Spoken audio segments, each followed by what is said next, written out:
itzulitako testuen interpretazioari buruz. Eta asmoa zen bikoizketa, antzerkia eta bertako produzioan gertatzen diren, bertako produzioa buruz jardun.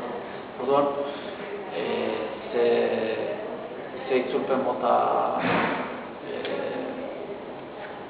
egiten dugun bikoizten dugunean, antzerkia publikatzeko baldin bada edo gehien haudan ezela publikatzez dana eta laneko testua baldin bada, aktoreekin ze harreman daukagun eta ze harreman eduki behar dan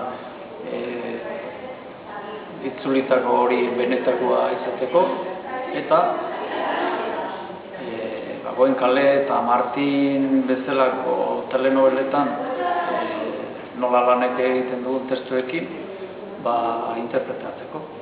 Hortaz jardun gara, ariketa txiki bat Goenkaleko sekuentzi batekin eta gutxi gehiago ikusteko batez ere hemen Euskal Herrian produzio hori gaundiena daukan itzulpena izangoa, seguru asko. Argitaratzez dena eta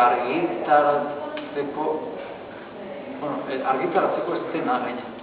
Lan egiten dugu, jakitxe gainean ez dela argitaratzeko. Lan egiten dugu zerbitzeko aktore batzuei, bai bikoiztailei eta bai antzokiko aktoreei.